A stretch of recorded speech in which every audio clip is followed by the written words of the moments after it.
What is up? Yancey Strickler coming live from the desktop, and today I want to tell you a story. Now, the way we tend to think about the world is that we're born, and then there's some goal we spend our life working towards. And most of life is about us sort of crawling towards that goal and one day achieving it. There's some truth to this way of seeing, but of course, it's a very limited way of looking at things because there's also who we are as people that also shapes that journey as well as the context that we're in, the world that we find ourselves in. And that in reality, rather than just this straight line moving towards that trophy on the other end, there's a force of all these things pushing together. How we grew up, who we are now, what conditions we're in, what it is we're working towards. And there is this blank in the middle that is constantly changing. And that blank, I think, is something that is really unappreciated because the beauty is in the blank. The beauty is in the blank. And that's what I want to talk about in this little visual essay. So there are 8 questions that I've experienced personally that help you come up with your blank. And first is, who have you been since the beginning? Now, I grew up here in this house in a place called Clover Hollow, Virginia. This house was built in the 1860s, was falling down, was really in the middle of nowhere, not many neighbors around. And not coincidentally, this is what I looked like growing up there. And this picture is pretty accurate of me at the time. I was quite bored with where I lived, and I just dreamed and longed for the outside world. And that led me to love books and music and just be endlessly curious about what else was going on and what was even possible.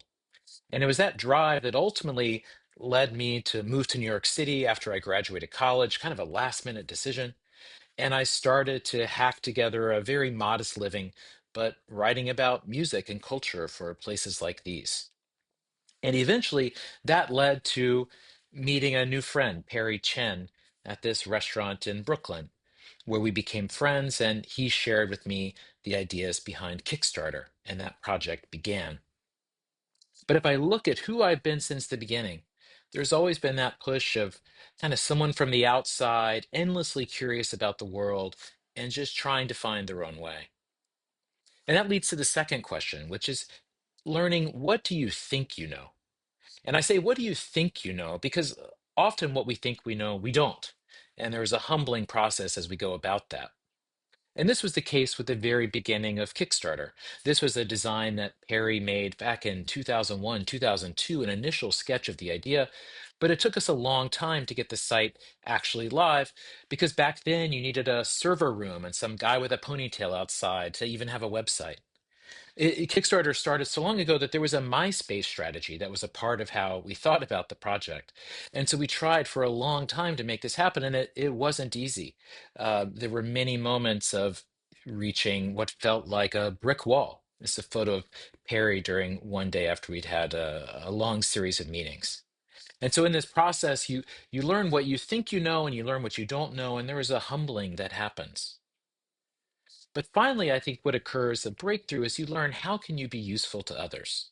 These first questions are about self-orienting, but ultimately, I think for yourself to be manifested, it's about intersecting, interacting with the wider world. And with Kickstarter, that came pretty quickly. After years and years of trying to get the website off the ground, we found the right group of people, and soon it was live. And this was the very first project to ever be funded. 3 people giving $35 who to someone who'd say, if you give me $5, I'll send you a picture of something. But this was a huge validation. We didn't know this person, and the transaction all worked. People understood what they were doing. It was a big moment for us. And that led to more people having success and eventually us getting an office. And soon there were projects all around America, restaurants all over the country, people throwing movie premieres of their Kickstarter projects, crossed 1 million backers, and suddenly projects are raising millions of dollars, and they're doing, making really culture shaping projects. But ultimately, even as we find the ways that we are useful and great things happen, there's going to be a moment when that smooth sailing stops. It might be because of something we did, it might be the circumstances we're in. But when that happens, who are we going to be? With Kickstarter, that came with people giving a lot of money to projects that weren't always showing that much about what they were doing. And eventually we came to realize that those projects were doing so well because they were basically spending the reputation that all the other great creators and the community had built over time. And that we need to be careful about how people spent that reputation. So we added some more stringent rules. We worked with the University of Pennsylvania Wharton School to do the largest study of Kickstarter fulfillment to date. Ended up finding that something like 89% of Kickstarter projects successfully fulfilled their rewards as promised. When one project went really wrong, we hired a really great investigative journalist and gave them a budget and said, tell the story of everything that happened with this. And they published a huge piece that we ourselves put out. And it was also during this time that Kickstarter changed to become a public benefit corporation. Previously, we had been a C corporation, which is the classic corporate structure in America, but one that tends to hold an expectation that you must maximize profits, often at the cost of other benefactors, other constituencies. A PBC was a new type of law that was just then going to place that allowed a company to determine not just a profit motive, but also a mission oriented goal that they could be held legally accountable to. And Kickstarter became one of the first companies to do that. Now, even as you're having the success, even as you hit the smooth sailing, things are going to get rougher because eventually you're going to realize that you are not your job. And this is a tough one. In 2017, I stepped down as Kickstarter's CEO, and it wasn't an easy transition. It was really tough. And for me to let go of what had been my identity as always being the Kickstarter guy really put me into some unknown territory. Now, during that time, I was writing a book called This Could Be Our Future, which introduced a new concept of self interest called Bentoism, which was about learning to understand all the dimensions of who you were. And I don't think it was a coincidence that I was thinking about these things at the same time as I was coming out of a huge shift in identity. Because when so much of your identity is built around something professional or external, it really shapes even your internal sense of self. So resetting that and coming to a clearer picture of that was a really important step to go through. And it's true that these places where we experience our struggles, that are our difficulties, those things do become our strengths. You have to lean into the hard thing to find the other way out. This was the case with Kickstarter, where our own interest in the project began with wanting to do things and ourselves lacking the funding or means to getting there. Our own pain produced the need to create a solution to that. Similarly, for me, as I was coming out of writing a book and running a community around the bento and really living as a creator, I came to hit this wall of loneliness and isolation. And I reached this sort of embarrassing cycle of being thirsty for attention. And even when I would get it, would never be satisfied and would find myself in this really bad loop. Eventually, this led to me putting some projects on hiatus and spending some time reading, and in particular, going back to a book I've always loved and read many times called Our Band Could Be Your Life, which is almost an oral history of a dozen different punk and hardcore bands in America. And every story has a similar echo of some group of people making music that's really noisy and loud, so no existing record labels want to put them out. So instead, they make their own label to put themselves out. And making their own label was just a matter of a logo and a P.O. box, and that was enough to be self legitimizing. But this magical thing would happen by the time they put their first record out. Four or five other artists would be coming forward and saying, "Hey, put me out too," or "We want to make music like you." And I came to appreciate how a label wasn't just something that published music, but it was something that was manifesting more of a cultural ideal. And that a meta label was the phrase I came to think of it, wasn't just about music, it could be any cultural form, a way for a group of people who have some shared purpose or taste to publicly release things together and have some shared structure of economics or participation for how they work together. And this began to really stew in me as maybe an answer to the challenges I myself was experiencing.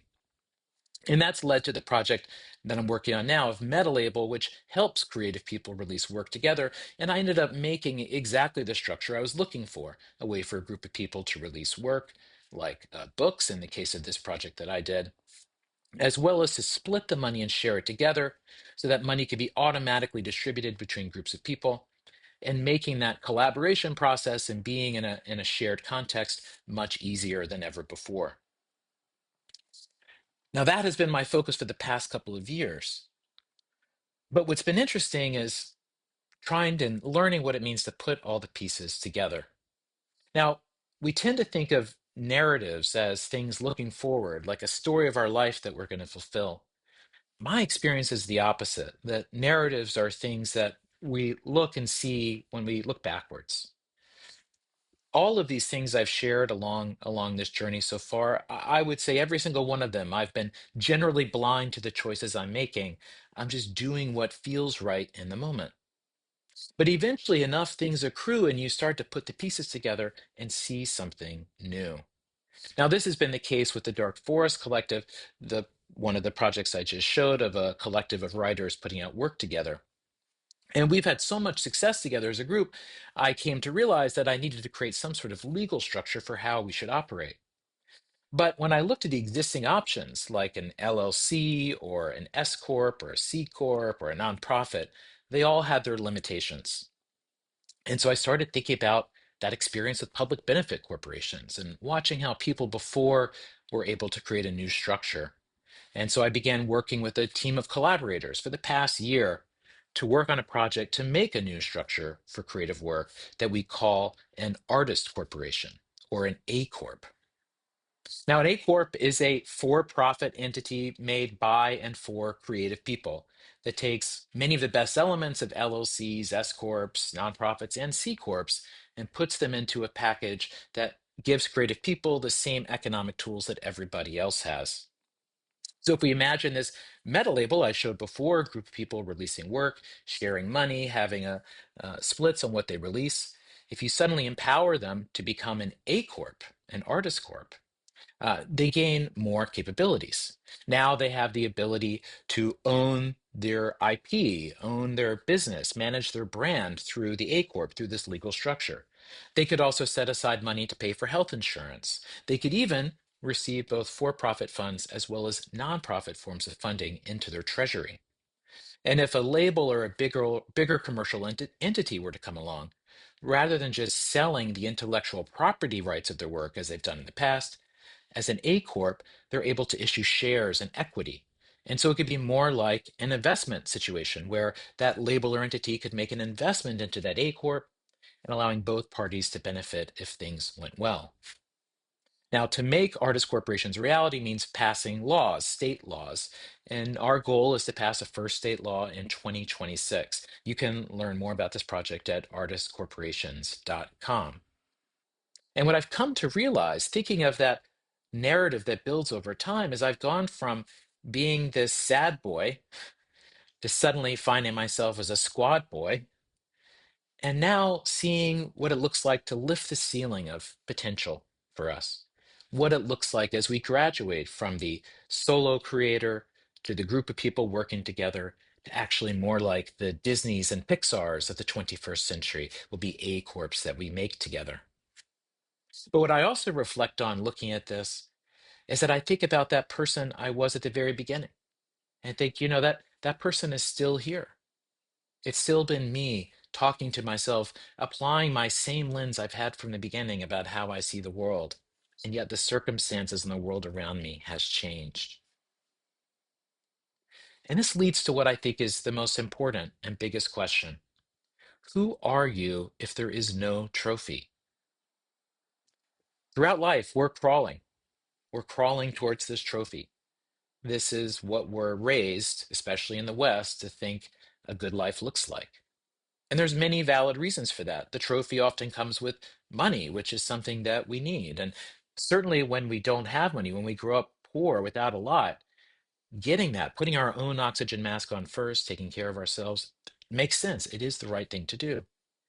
And we will find as we go through life that what is in our blank is going to change. For me, it was Kickstarter, and that was a tremendous experience. And then that went away. And then MetaLabel. MetaLabel showed me a new path forward. And now A Corps is too. How exciting. But yet, maybe it's none of these. Maybe that blank changes. But that trophy, that object is not really what it's about. Because if there is no trophy, I think what's clear is that it's people that matter. It's love. It's these things that you build up and create over time. It's this way that you keep discovering who you are, and in that get closer not just to yourself, but to others and the larger context we're all in. That is the beauty. The beauty is in the blank. The beauty is in it changing. The beauty is that our life is not about one thing forever. Our life is constantly about new things, ways that who we are and the world around us intersect and manifest something unique for each of us.